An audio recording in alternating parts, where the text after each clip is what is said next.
사무엘상 21장 1절부터 15절까지입니다.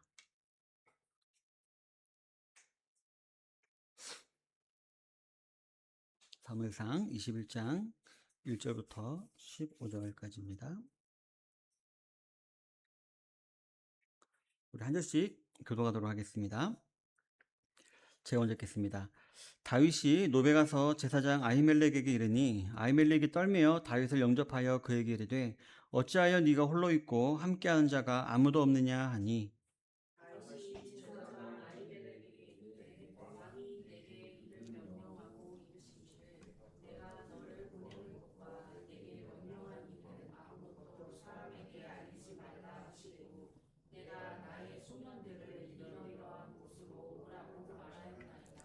이제 당신의 수중에 무엇이 있나이까 떡 5덩이나 무엇이나 있는 대로 내 손에 주소서 하니 제사장이 다윗에게 대답하여 이르되 보통 떡은 내 수중에 없으나 거룩한 떡은 있나니 그 소년들이 여자를 가까이나 하지 아니하였으면 죽이라 하는지라. 다윗이 제사장에게 대답하여 이르되 우리가 참으로 3일 동안이나 여자를 가까이 하지 아니하였나이다. 내가 떠난 길이 보통 여행이라도 소년들의 그릇이 성결하겠거든 하물며 오늘 그들의 그릇이 성결하지 아니하겠나이까 하매 제사장이 그 거룩한 떡을 주었으니 거기는 18명 곧 여호와 앞에서 물려낸 떡밖에 없었습니다. 이 떡은 더운 떡을 드리는 날에 물려낸 것이더라. 그날에 사울의 신하 한 사람이 여호와 앞에 머물러 있었는데 그는 도액이라 이름하는 에돔 사람이요 사울의 목자장이었더라. 다윗이 아히멜렉에게 이르되 여기 당신의 수중에 창이나 칼이 없나이까. 왕의 일이 급함으로 내가 내 칼과 무기를 가지지 못하였나이다 하니 제사장이 이르되 네가 엘라 골짜기에서 죽인 블레셋 사람 골리앗의 칼이 보자기에 쌓여 에봇 뒤에 있으니 네가 그것을 가지려거든 가지라. 여기는 그것밖에 다른 것이 없느니라 하는지라. 다윗이 이르되 그것 같은 것이 또 없나니 내게 주소서 하더라. 그날에 다윗이 사울을 두려워하여 일어나 도망하여 가드왕 아기스에게로 가니 아기스의 신하들이 아기스에게 말하되 이는 그 땅의 왕 다윗이 아니니까 무리가 춤추며 이르되 이 사람의 일을 노래하여 이르되 사울이 죽인 자는 천천히요 다윗은 만만히로다 하지 아니하였나이까 한지라. 다윗이 이 말을 그의 마음에 두고 가드왕 아기스를 심히 두려워하여 그들 앞에서 그의 행동을 변하여 미친 체하고 대문짝에 그적거리며 침을 수염에 흘리매 아기스가 그의 신하에게 이르되 너희도 보거니와 이 사람이 미치광이로다. 어찌하여 그를 내게로 데려왔느냐. 같이 읽겠습니다. 내게 미치광이가 부족하여서 너희가 이 자를 데려다가 내 앞에서 미친 짓을 하게 하느냐. 이 자가 어찌 내 집에 들어오겠느냐 하니라. 아멘. 네, 오늘은 본문을 중심으로 해서 어찌하여 내가 홀로 있고 어찌하여 내가 홀로 있고 라는 제목으로 하나님 말씀을 나누기를 원합니다. 우리가 지난주에는요 다윗을 도와주었던 요나단과 미갈에 대해서 우리가 알아보았습니다. 이 요나단과 미갈은 똑같이 다윗을 사랑하는 사람이었죠. 하지만 사랑하는 방법은 약간 달랐습니다. 요나단은 하나님을 사이에 두고 다윗을 사랑했고 미갈은 그냥 남자 다윗을 사랑하는 것이었습니다. 그래서 요나단은 하나님의 마음을 알았죠. 그래서 하나님의 뜻을 이루는 것을 더 좋아했기 때문에 다윗을 살리려고 도왔고요. 미갈은 그저 자신의 남편이었기 때문에 살리기 위해서 거짓말을 해서라도 다윗을 도우려고 했습니다. 그런데 그게 어떻게 되었나요? 결국 미갈의 도움은 더 악수가 되었죠. 그래서 사울이 다윗을 더 미워하게 되었다라고 알아보았습니다. 왜냐하면 감히 내 딸을 죽이려고 협박을 해? 라는 이런 거짓말 때문에 더 미워하게 되었다라고 했습니다. 따라서 저 여러분들은 그거 알아보았습니다. 우리는 하나님께 영광을 돌리는 것, 그리고 하나님의 뜻에 순종하는 것을 통해서 우리가 그것을 즐거워하는 것을 더 좋아야 된다. 그런 삶 살기를 우리가 즐거워야 한다는 것을 우리가 알아보았습니다. 하지만 아이러니한 사실이었죠. 어쨌든 다윗을 죽이려 한 사람은 사울이었는데 사울의 자녀들이 다윗을 도왔다라는 것은 참 아이러니였다라는 것을 우리가 알아보았습니다. 이 두 사람으로부터 이제 도움을 받았던 다윗은요, 사무엘이 있었던 라마로까지 도망을 갔었습니다. 이 라마는요, 이 사울 왕궁이 있던 곳에서 북쪽에 있는 곳이었습니다. 그래서 북쪽에 있던 라마로 도망갔다가 거기 있었는데 누군가가 그 사실을 밀고를 했습니다. 그게 20장에 나오는데요. 그래서 이제 다시 이제 사울이 그 전령들을 보냅니다. 그래서 이제 다윗을 잡으려고 했는데 갑자기 그들에게 성령이 임합니다. 그래서 그 사람들이 막 예언을 합니다. 예언을 하고 다윗은 잡지도 않고 갑자기 막 예언을 하니까 다시 사울이 그들을 불러옵니다. 또 다른 전령을 보냈는데 그들도 막 예언을 합니다. 그러니까 이제는 사울이 내가 직접 가겠다 해서 직접 사울이 라마로 갑니다. 그랬더니만 이제는 또 사울이 막 예언을 합니다. 그러니까 예, 사울도 못 잡고 그냥 돌아가 버립니다. 그래서 나중에 이게 속담이 되어 버리죠. 야, 사울도 선지자 중에 하나냐? 이런 식으로 농담이 생길 정도로 이제 그런 일이 이제 벌어지게 되었습니다. 어쨌든 이렇게 하나님의 은혜로 이제 다윗이 그런 위기를 또 한 번 벗어나게 되었는데요. 그런데 이러한 계속되는 이제 위기에 다윗도 좀 마음이 좀 많이 힘들어졌던 것 같습니다. 그래서 이제 좀 참기가 힘들어졌던 것 같습니다. 한 나라의 왕이 좀 권력이 있는 왕이 자기를 죽이려 하니까 다윗도 좀 마음이 많이 무너졌던 것 같습니다. 그래서 요나단을 찾아갑니다. 찾아가서 그에게 막 한탄을 합니다. 야, 내가 잘못한 것도 없는데 도대체 너희 아버지는 왜 나를 죽이려 하냐? 하면서 막 이렇게 한탄을 합니다. 그러자 요나단이 말을 합니다. 야, 그러면 내가 한번 알아볼게.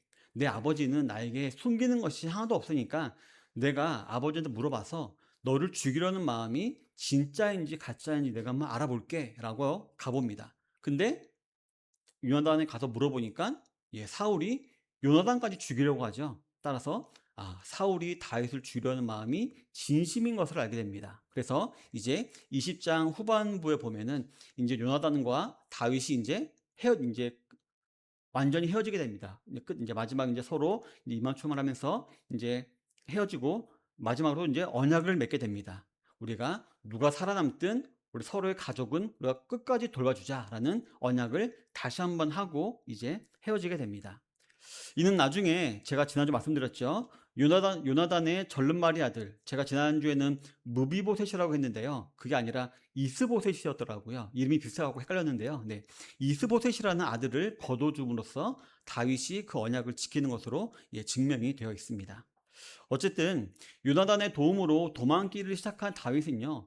제 생각으로는요. 더 북쪽으로 도망갔어야 했을 것 같습니다. 근데 오늘 1절에 보면요. 노비라는 성읍으로 갔다라고 기록을 하고 있습니다. 이 노비라는 것은요. 어떻게 생각하면 되냐면 지금 사울이 있는 곳이 이 속초라고 생각하시면 됩니다. 그리고 이 그 선지자 사무엘이 있던 이 라마는 고성이라고 보시면 됩니다. 그러면은 더 위에 북한으로 도망가야 되는데 지금 이 다윗이 어디로 갔냐면요. 양양으로 도망간 곳입니다. 웃기죠. 그래서 이 노비라는 성읍으로 도망간 곳이었습니다. 이 노비라는 성읍은 이 그 사울이 머물던 곳에서 남동쪽으로 약 4km 정도 떨어진 스코프스라는 산, 그 정상에 있는 성읍이었는데요. 거기에 이제 아히멜렉이라는 제사장이 있었고 거기에 성막이 있었기 때문에 그곳으로 다윗이 간 것이었습니다. 성도 여러분, 지금 다윗은요 한시가 급한 상황이었죠. 지금 사울이 죽이려고 쫓아오는 상황이었으니까 저 도망가기에 한시라도 급한 상황이었는데 왜 굳이 이곳을 들렀을까요? 참 이해가 안 가는 상황입니다. 네, 결론은 먼저 말씀드리자면 다윗도 어쩔 수 없는 연약한 인간일 뿐이었다는 사실을 우리에게 알려주고 있다는 것입니다. 지금까지 우리는 몇 주간 무엇을 알아보았나요? 우리가 한 가지 프레임으로 우리가 계속 알아보았죠. 사울은 악하고 어리석은 사람, 그리고 다윗은 선한 사람, 하나님의 사람, 성령의 사람 이렇게 알아보았잖아요. 근데 하지만 큰 틀에선 맞지만 다윗도 어쩔 수 없는 인간일 뿐이었다. 연약한 인간이었고 그도 이렇게 어려운 일이 생기니까 자기 마음대로 해버리는, 자기 생각대로 움직여버리는 그런 사람일 뿐이었다. 그러니까 우리도 다윗을 너무 신성시할 필요는 없다라는 것을 우리에게 알려준다라는 것입니다. 그렇다면 오늘 본문을 통해서 우리는 다윗의 어떤 모습을 볼 수 있는지 한번 알아보도록 하겠습니다. 성도 여러분, 보통 각 나라들을 보면요. 각 나라의 수도가 여러 군데 있는 것을 볼 수가 있습니다. 행정적인 수도, 뭐 종교적인 수도, 아니면 경제적인 수도 이렇게 중심지가 여러 곳이 있는 것을 볼 수가 있습니다. 미국만 봐도 정치는 워싱턴이죠. 그리고 경제는 뉴욕이죠. 뭐 문화는 또 뭐 LA죠. 이런 식으로 막 나뉘어 있잖아요. 따라서 이 당시 이스라엘도요. 정치의 중심지는 그 예루살렘 성이었고 또 성전이 아직 건설되기 전이었기 때문에 그 전에는 실로였고 또 실로가 이제 얼마 전에 블레셋과 전쟁을 통해서 완전히 멸망했기 때문에 이 당시에는 아히멜렉이 있던 이 노비라는 성읍이 종교 중심지였다라고 합니다. 그래서 지금 다윗이 그곳으로 온 것이었습니다. 만약에 이곳에서 다윗이 하나님께 기도하면서 하나님의 도움과 하나님의 뜻을 구했다면 우리는 다윗을 또 칭송했을 것입니다. 역시 다윗이야.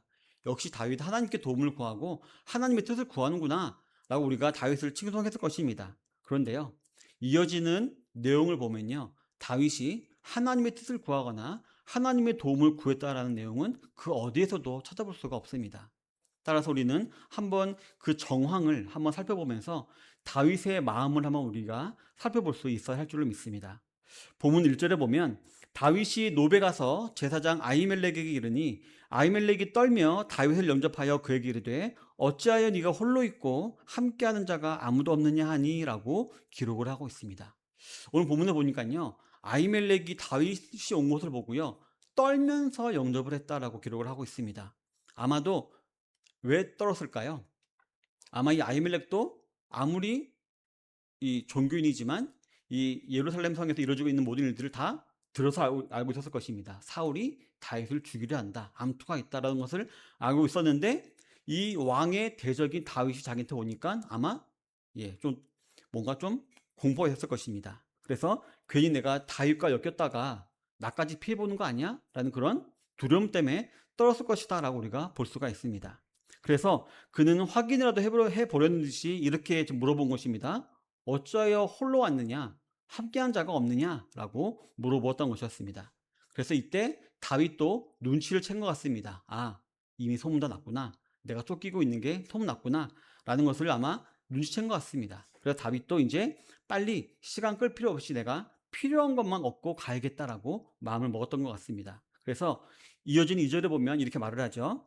다윗이 제사장 아히멜렉에게 이르되 왕이 내게 이를 명령하고 이르기를 내가 너를 보내는 것과 내게 명령한 일은 아무것도 사람에게 알리지 말라 하시기로 내가 나의 소년들을 이러이러한 곳으로 오라고 말하였나이다 라고 말을 합니다. 약간 소름 끼치지 않나요?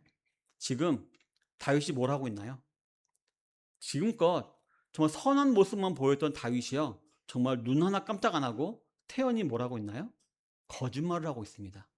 태연이 지금 내 비밀 작전을 수행하고 있는 중이다. 그래서 내가 몰래 온 것이다 라고 지금 거짓말을 하고 있는 것입니다. 지금 다른 신하들과는 내가 모처에서 만나기로 했고 나만 내가 임무 때문에 여기 온 것이다 라고 지금 거짓말을 하고 있는 것이었습니다. 그리고 이어지는 3절에서 이렇게 말합니다. 이제 당신의 수중에 무엇이 있나이까? 떡 5덩이나 무엇이나 있는 대로 내 손에 주소서 하니 라고 말합니다. 그 중에 내 첫 번째 임무는 음식을 구해오는 것입니다. 그러니까 당신 떡이 있으면 좀 주십시오 라고 지금 말을 한 것입니다. 그때 아히멜렉이 말을 합니다. 보통 떡, 우리가 일반식 먹는 떡은 내 수중에 없으나 거룩한 떡은 있나니 그 소년들이 여자를 가까이만 하지 아니했으면 주리라 라고 말합니다. 여기서 말하는 보통 떡은 일반 식량을 말하는 것이고요. 거룩한 떡은 성막 안에 있는 떡상에 놓여 있는 진설병을 뜻하는 것으로서 제사장과 그 가족만 먹을 수 있는 그런 떡이었습니다. 그런데 율법에 따르면 생명을 보존하기 위한 그런 목적을 위해서는 또 먹을 수 있다라는 그런 또 예외적 규정도 있었습니다. 그렇기 때문에 아히멜렉은 떡은 줄 수 없다. 하지만 만약에 그 사람들이 거룩하면, 즉 3일 동안에 여자를 가까이 하지 아니하고 시체를 가까이 하지 아니하고 이렇게 더러운 것을 가까이 하지 않았으면 줄 수 있다라고 말을 합니다. 그러자 다윗이 또 거짓말을 합니다. 우리는 이미 3일 동안 걸어왔기 때문에 여자나 시체나 그런 걸 우리가 만질 틈도 없었다. 우리는 다 거룩하고 우리의 물건도 다 거룩하다라고 말을 합니다. 그래서 또 우리는 왕의 일을 하는데 우리가 성결하지 않을 리가 없다. 그러니까 우리에게 떡을 달라라고 말을 합니다. 그래서 아히멜렉은 다윗의 말을 믿고 여호와 앞에서 물려낸 진설병 떡을 다윗에게 줍니다. 이렇게 거짓으로 먹을 것을 구한 다윗은 다음으로 이곳에 온 진짜 목적을 말을 합니다. 8절에 보면요. 다윗이 아히멜렉에게 이르되 여기 당신의 수중에 창이나 칼이 없나이까 왕이 일이 급함으로 내가 칼과 무기를 가지지 못하였나이다. 말하면서 무기를 구하고 있는 것입니다. 성도 여러분, 교회에서 무기를 구하는 게 솔직히 이게 이치에 맞는 일인가요? 아닙니다. 따라서 이거는 다윗이 알고 있었다는 것을 의미합니다. 뭘 알고 있냐면요. 사무엘상 17장 54절에 보면 다윗은 그 블레셋 사람의 머리를 예루살렘으로 가져가고 갑주는 자기 장막에 두니라라고 했는데요. 그러니까 이 다윗이 골리앗을 죽인 다음에 골리앗의 갑옷과 무기는 자기가 따로 두었었는데 그 무기가 이 높성의 이 성막 안에 있는 것을 다윗이 알고 있었다라는 것입니다. 그래서 이 골리앗의 무기를 가지려고 다윗이 온 것이었다는 것입니다. 그래서 이걸 가지려고 일부러 이곳을 들렀다라는 것입니다.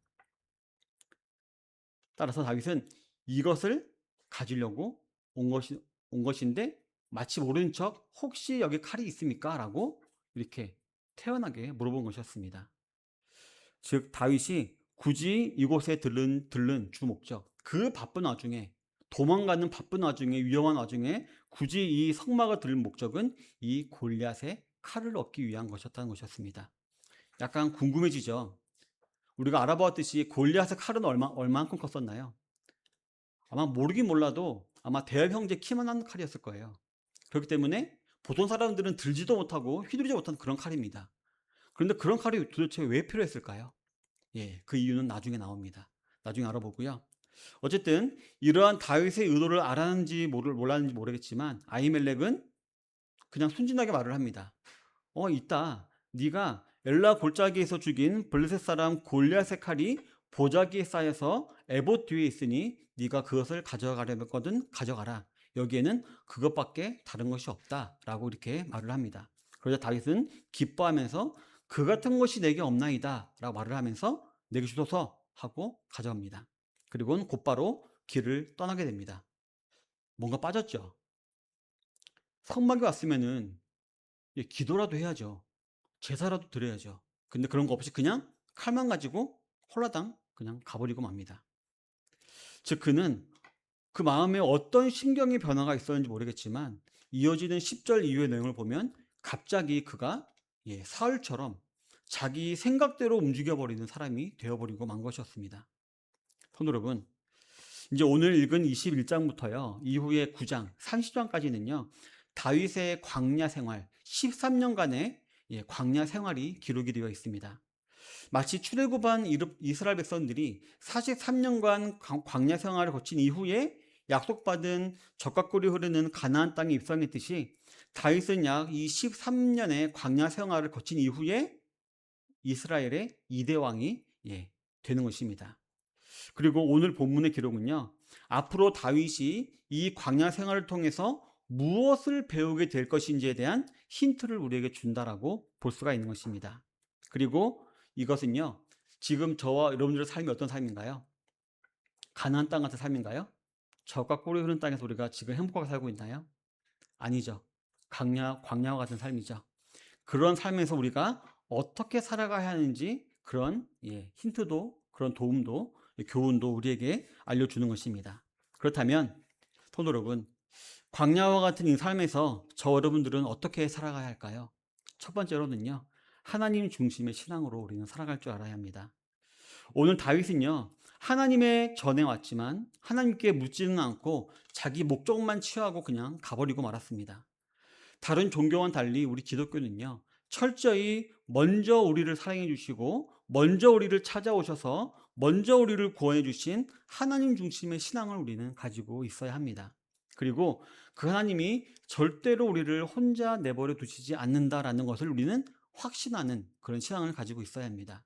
그렇다면 그 확신은 무엇을 하든지 항상 먼저 하나님을 생각하고 먼저 하나님께 물어보는 하나님 중심의 신앙으로 나타나게 되어 있는 것입니다.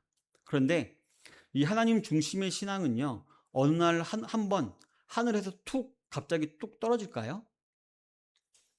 예, 절대로 아닙니다. 훈련이 필요합니다. 언제까지 훈련해야 될까요? 저는 이제 신학교 3년 했고요. 그리고 또 신학교 2년 반 더 했거든요. 석사하느라고 그러면 한 5년 반만 하면 될까요? 그럼 하나님 중심 될까요? 아닙니다. 죽을 때까지 해야 됩니다. 죽을 때까지 훈련해야 하나님 중심이 될까 말까입니다. 예. 따라서 우리가 이 사실을 알고 있어야 된다는 것입니다. 하나님이 나를 먼저 사랑하셨고, 하나님이 먼저 나를 찾아오셨고, 날 구원하셨고, 하나님이 나와 항상 함께하고 계시다. 이 사실 우리가 매일매일 되새기고, 우리가 뭘 시작하든지 먼저 기도함으로 하나님께 묻고, 하나님의 도움을 구하고, 하나님께 맡기는 이런 삶을 우리가 매일매일마다 훈련해야 된다. 라는 것을 우리가 꼭 기억하는 것. 이것이 매일매일 훈련이라는 것을 우리가 생각해야 된다는 것입니다. 두 번째로는요, 믿음으로 하나님과 신실한 관계를 맺는 법을 배워야 한다라는 것입니다. 지금까지 기록만 보면요. 오늘 21장의 기록 전까지만 보면 다윗은요. 훈련이 필요 없는 사람처럼 보였죠. 너무 완벽한 하나님을 신뢰하고 맞죠? 하나님을 잘 믿는 사람처럼 우리에게 비춰졌습니다. 근데 우리가 잊지 말아야 될 사실은요.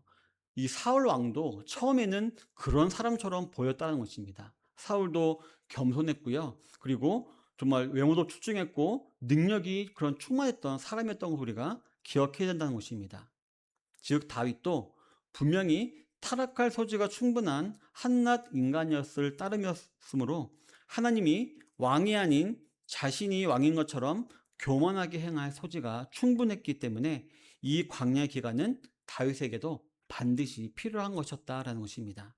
그리고 앞으로 알아보겠지만 다윗이 이 13년간이라는 광야 기간을 거치고 나서 완전하게 되었을까요? 아닙니다. 부하를 죽이고요. 부하 아내를 취하고요. 별별 다 생깁니다. 그런데도 실수를 저지른 것을 보면요. 우리는 정말 죽을 때까지 훈련하는 게 맞는 것 같습니다. 성도 여러분, 많은 목사님들이요. 그래서 성경에 나오는 이 부분을 보고 이 성경의 모든 부분에 나오는 광야를 보고 광야 교회라고 부르기를 주저하지 않습니다. 즉 광야는 지금 교회라고도 볼 수가 있다라는 것입니다. 그렇기 때문에 저와 여러분들도 왜 매주 이렇게 교회에 나와서 예배를 드려야 하는 것일까요?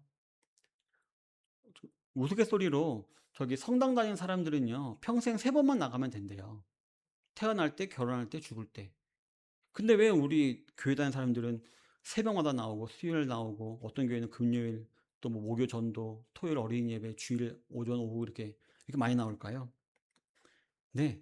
하나님과 신실한 관계를 맺는 법을 배우고 또 훈련해야 되기 때문에 우리는 매일매일마다 이 교회에 나와야 한다는 것입니다. 그래서 우리 성도님들의 삶의 중심이 바로 이 교회가 되어야 하기 때문인 것입니다. 물론 저 여러분들이 예배를 드리는 이 예배당 자체에는요, 그 어떠한 신령함이나 능력이 있지 않습니다. 만약에 우리가 이 교회와 계약이 끝나가지고 이 건물을 옮기게 되면요, 이거 다 부서집니다. 예, 더 이상 이 교회 남아있지 않습니다. 이 건물 자체는 신령하지 않습니다. 그러나 한편으로 하나님께서 친히 택하여 구별하신 성도들이 그 감사하는 마음으로 모여서 예배하는 이 공간, 그리고 예배를 드리고 설교를 통해서 하나님의 말씀이 선포되는 이 교회라는 장소는요, 거룩한 장소임에는 또 틀림이 없습니다. 바로 이런 의미에서 저 여러분들의 삶의 중심이 바로 이 교회가 되어야 한다라는 것입니다. 저와 여러분들의 마음에는 항상 하나님께서 은혜로 주신 구원에 대한 감사하는 마음과 지금도 말씀하시는 하나님의 말씀을 사모하는 마음을 가지고 이 교회에서 하나님 말씀을 들으면서 또 반응하면서 교제하는 훈련을 받아야 한다는 것입니다. 그리고 나의 삶의 원동력과 방향이 오직 하나님을 영화롭게 하고 하나님을 영원토록 즐거워하는 것이 되어야 한다는 것입니다. 그런 후에 그러한 신앙의 가시적인 순종의 행위로 우리는 하나님께서 제정해 놓으신 모든 예배와 모임을 중심으로 살아감으로 말미암아 우리의 믿음을 증명해 나아가야 한다는 것입니다.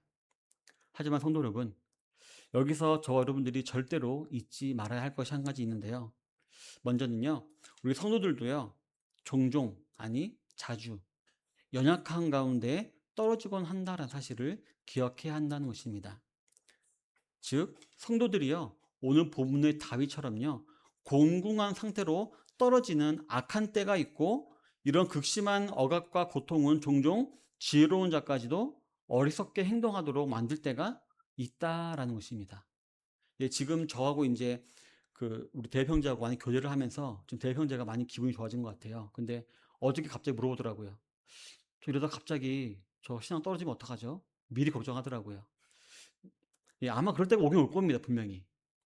그래도 그때 그랬습니다. 아, 그러다가 오긴 올 건데, 그래도 예배만 빠지지 마라. 그러면 된다. 예배만 안 빠지면 하나님께서 회복시켜 주신다. 이렇게 말씀드렸는데요. 우리 성도들은 매일매일마다 이렇게 변할 수가 있는 것입니다. 근데 우리가 제가 왜 그런 말씀을 했냐면요.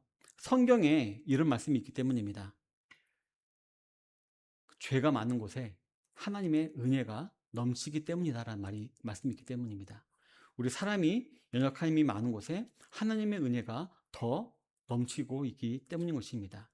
따라서 우리 성도들에게는 매일매일 많은 근심과 걱정과 고난과 유혹이 다가오는데 그 가운데 그냥 쓰러져 넘어 있으면 안 되고요. 오히려 그럴 때 하나님의 은혜가 더욱 넘친다는 사실을 하고는 더욱더 기도에 힘쓰고 더욱더 하나님의 은혜를 구해야 한다는 것입니다. 그러면은 하나님께서 도와주신다는 것입니다. 같은 자녀라도 어떤 자녀에게 더 마음이 가나요? 네, 아픈 자녀에게 더 마음이 가잖아요. 맞죠? 연약한 자녀에게 마음이 더 가잖아요. 그런 것처럼 고난 중의 자녀, 아픈 자녀에게 마음이 더 가듯이 하나님께서는 자신의 자녀들 중에 고난 중에 있는 자녀에게 더 큰 은혜를 부어주시기 위해서 지금도 서서 기다리고 계시기 때문인 것입니다. 그래서 우리는 힘들 때마다 더욱더 이 예배당에서 주님의 은혜를 구해야 되는 것입니다.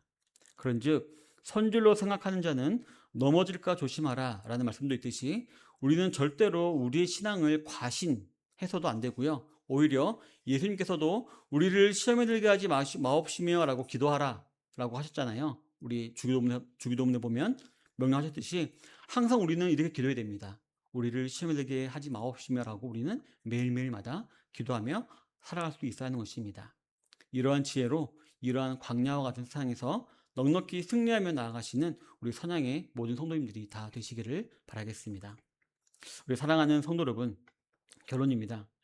아까도 말씀드렸지만 다윗이 지금 노세에 있는 아히멜렉을 찾아온 주 목적이 무엇이었나요?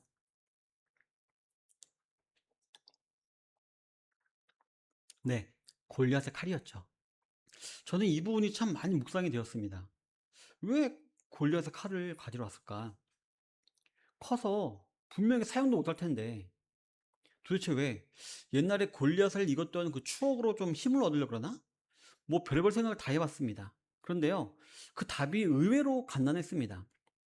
바로 이후에 10절로부터 15절의 그 이유가 기록이 되어 있던 것이었습니다. 다윗은요, 이 라마에서 사무엘을 떠나올 때부터 아마 마음속에 블레셋으로 망명해야 되겠다. 사울을 피할 수 있는 방법은 블레셋밖에 없다라는 마음을 먹었던 것 같습니다. 그런데 그냥 가면 안 되잖아요.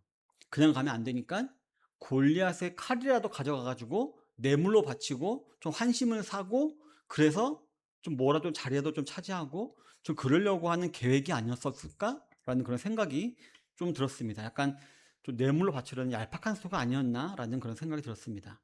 하지만 그 결과 어떻게 되었나요? 잘 되었을까요? 아니었죠.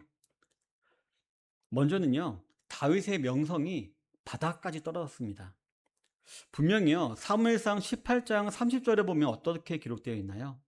이스라엘 사람들 사이에서 다윗의 명성이 올라갔을 뿐만 아니라 블레셋 사람들도 다윗을 인정했습니다. 야,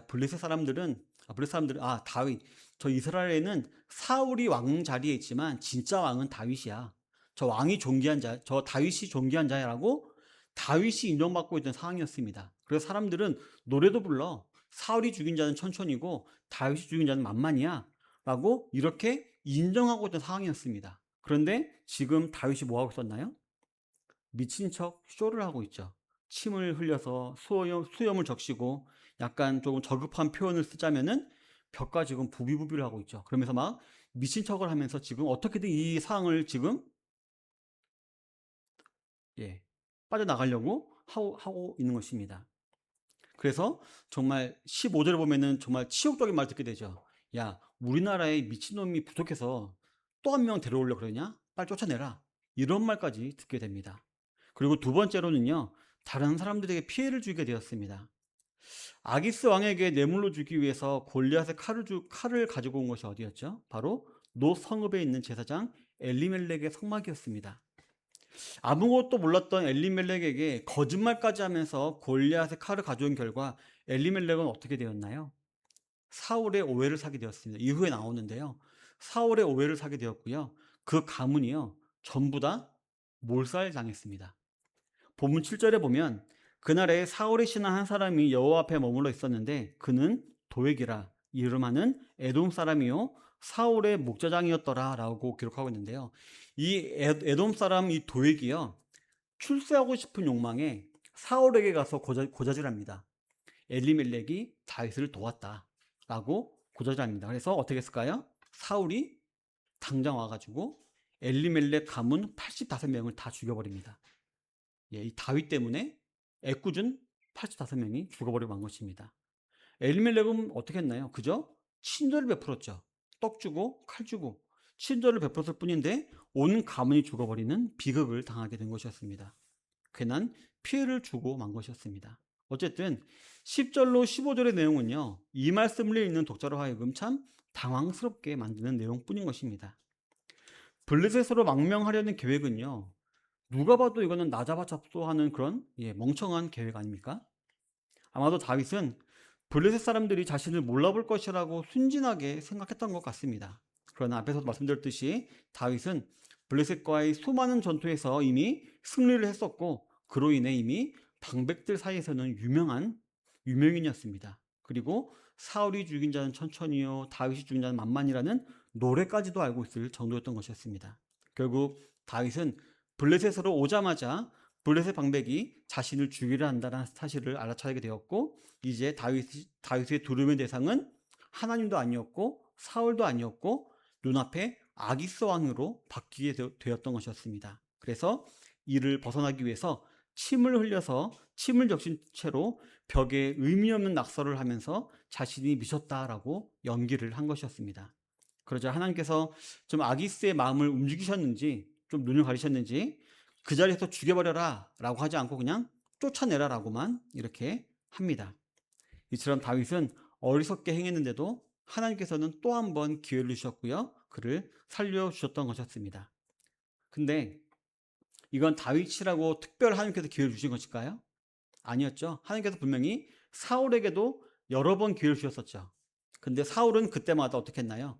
그 기회를 발로 뻥뻥 차버렸었죠. 근데 다윗은 이번 기회를 어떻게 했나요? 어떻게 했을까요? 우리가 시편을 보면 알 수가 있습니다.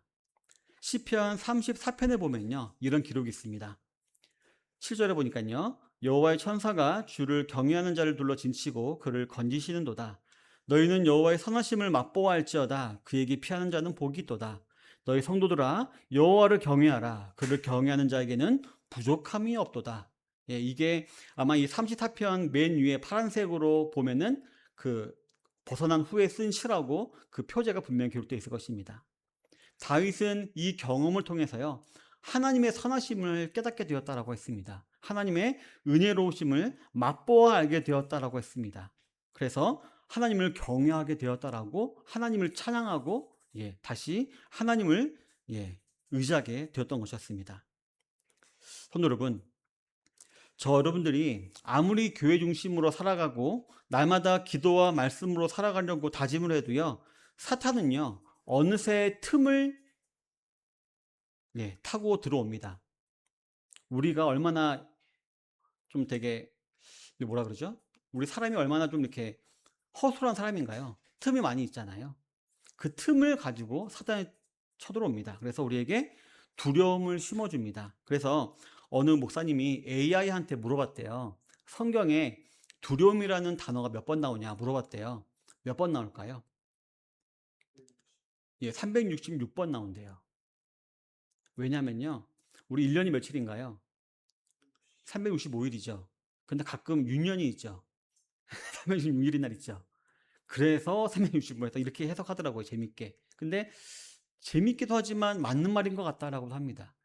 그러니까 매일매일마다 하나님께서 말씀하시는 겁니다. 우리에게 두려워하지 말아라. 두려워하지 말아라. 두려워하지 말아라. 내가 너를 도와주고 있다. 내가 너와 함께하고 있다라고 하나님께서 우리에게 말씀하신다는 것입니다.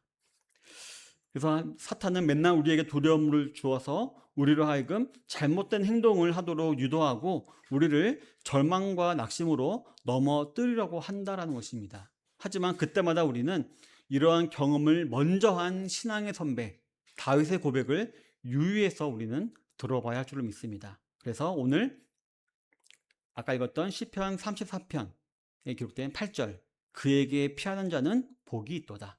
하나님께 피하는 자는 복이 있도다. 또 22절에 보면 그에게 피하는 자는 다 벌을 받지 아니하리로다. 예, 잘못을 했지만 벌을 받지 않는다 라고 말하고 있는 것입니다. 성도 여러분, 우리 사람들에게는 수호지심이라는 게 있죠. 그래서 자신이 옳지 못한 행동을 하고 후회하고 부끄러워하는 마음이 있으면요, 자기가 잘못한 대상에게 가까이 다가가지 못합니다. 맞죠? 그렇잖아요. 에스더가 만약에 엄마 아빠는 잘못하면은 괜히 쭈뼛쭈뼛거리고, 맞죠? 문 뒤에서 몰래 보고 막 안 그런가요? 예, 보통 이제 그랬던 것 같습니다. 그렇지만 다윗은 말합니다. 그러지 말아라. 하나님은 이미 다 용서하시고 이미 너희를 받아줄 마음이 있으니까 그냥 당당하게 하나님께 피해라. 그러면 하나님께서 용서해 주시고 복을 주신다. 벌 안 주신다. 하나님께 피해라. 하나님께 말해라. 기대라. 라고 말씀하고 있는 것입니다. 부끄러워하지 말고 두려워하지 말고 머뭇대지 말고 즉시 하나님께 다시 나와라. 라고 지금 다윗은 우리에게 신앙의 선배로서 지금 조언하고 있는 것입니다. 왜냐하면 같은 시에서 여호와는 마음이 상한 자를 가까이 하시고 충심으로 통회하는 자를 구원하시기를 기뻐하신다라고 말씀하고 있기 때문입니다. 하나님이요, 기뻐하신대요. 용서하시는 것을 기뻐하신대요. 억지로 용서하시는 것이 아니라 용서하시는 것을 기뻐하신다라고 하나님이 말씀하고 있는 것입니다. 성도 여러분, 오늘 설교 제목으로 잡은 어찌하여 네가 홀로 있고라는 이 제사장 엘리멜렉의 말은요, 참 중의적인 의미가 있고요, 의미심장한 것 같습니다. 왜 그럴까요? 분명히 이전에 다윗이 왜 계속 승승장구하고 지혜롭게 행하고 사람들에게 칭송받았나요? 하나님의 영이 다윗과 함께 했기 때문이었죠. 근데 지금 제사장 엘리멜렉이 보기에 지금 성령이 없는 것입니다. 뭔가요? 사울처럼 자기 마음대로 자기 속에는 옳은 대로 혼자 생각해서 왔기 때문에 엘리멜렉이 어쩌여 네가 지금 홀로 왔냐 라고 지금 하나님께서 엘리멜렉을 통해서 책망하고 있다라고도 볼 수 있다는 것입니다. 물론 시위대장인 다윗이 아무런 호위병도 없이 혼자 온 것이 이상해서 말한 걸 수도 있지만 영적으로 보았을 때 성령의 인도 없이 혼자서 자기 속에는 옳은 대로 판단한 사실을 책망한 것이다라고 볼 수가 있는 것입니다. 성도 여러분, 잘 아시다시피 다윗이 그동안 승승장구했던 것, 골리앗을 이겼던 것, 그것은 그가 용감했다거나 물맷돌 실력이 뛰어났거나 했던 것이 아니었습니다. 바로 하나님의 영이, 성령이 그와 함께 했기 때문에 그가 계속해서 잘 나갔던 것이었습니다. 그리고 사울과의 모든 그런 공격, 사울의 단창 공격도 다 피할 수 있었던 것이었지 결코 다윗 개인의 능력이 아니었습니다. 하지만 그런 그도 실제로 요나단으로부터 사울의 살기를 전해 듣자마자 겁에 질린 나머지 어리석은 계획을 세웠던 것이었습니다. 영이 떠난 사람처럼 그런 어리석은 판단을 해버리고 만 것이었습니다. 성도 여러분, 하나님은요 항상 우리와 함께 하시며 우리에게 은혜를 주시고자 지금도 기다리고 계십니다. 그런데 우리가 우리 마음대로 행하기를 즐겨합니다. 또 우리의 잘못을 너무 크게 생각하여 마치 아버지 없는 고아인 것처럼 생각하고 행동할 때가 참 많이 있습니다. 기억하시기 바랍니다. 주님을 믿는 성령이 함께하는 저와 여러분들은요 절대로 이 세상에 아무렇게나 내던져진 그런 존재가 아닙니다. 저 여러분들은요 항상 우리를 주목하는 하나님이 계십니다.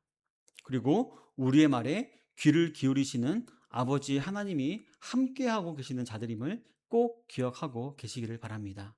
그러니 언제나 있는 모습 그대로 하나님께 나아가시는 성도님들이 되시기를 바랍니다. 그래서 우리 처음 이제 교회 나오시는 분들이 가장 어려운 것이 기도라고 그래요. 도대체 어떻게 기도하는지 모르겠다. 우리 예배를 드리다 보면 장로님들이나 목사님들은 정말 멋있게 기도하는데 난 도대체 어떻게 기도하는지 모르겠다. 그래서 제가 말을 합니다. 우리가 집에서 아빠한테 얘기를 할 때 아버지 저에게 500원만 주시옵소서 이렇게 말하지 않잖아요. 아빠 저 500원만 주세요 이렇게 말하잖아요. 이렇게 친근하게 얘기하면 된다. 그러니까 진짜 아빠한테 얘기하듯이 이렇게 얘기하면 되는 그게 기도다라고 이렇게 제가 조언을 합니다. 그렇습니다. 우리가 있는 모습 그대로 하나님께 그냥 말을 하면 됩니다. 하나님 제가 지금 마음이 이렇고요. 제 생각이 이렇게 생각이 들고요. 현실이 이렇고요. 어떻게 하는지 모르겠어요. 좀 도와주세요. 이런 식으로 우리가 이렇게 친근하게 나아가다 보면 자연스럽게 기도가 늘게 되어 있는 것입니다. 그리고 그러다 보면 하나님께서는 모든 두려움과 고난과 환난에서 우리를 건져 주시는 것입니다. 그리고 모든 좋은 것에서 부족함이 없게 하시고요. 하나님의 선하심을요. 오늘 다윗의 시편 34편의 고백처럼 어떻게 하실까요? 맛보아서 알게 하십니다. 맛보아서 알아서 그대로 살게 하시는 것입니다. 그리고 그로 말미암아 다윗과 같이 내가 이로써 하나님을 진짜로 경외하게 되었다. 하나님을 두려워하면서도 사랑하게 되었다라고 고백하게 되었다라고 우리가 입으로 고백하게 되는 것입니다. 성도 여러분, 우리 성도님들의 입에서요 항상 이러한 송축이 나오게 되시길 바라겠습니다. 오늘도 제가 하나님을 또 알아갔습니다. 하나님 정말 대단하십니다. 하나님 정말 너무 위대하십니다. 하나님 찬양합니다. 라고 찬양하시는 성도님들이 되시기 바랍니다. 그리고 그러함으로 말미암아 그 영혼이 항상 기쁨으로 충만하게 되시는 모든 성도님들이 다 되시기를 주님의 이름으로 축원합니다. 기도하겠습니다. 하나님 아버지 참으로 감사합니다. 오늘도 말씀을 통하여서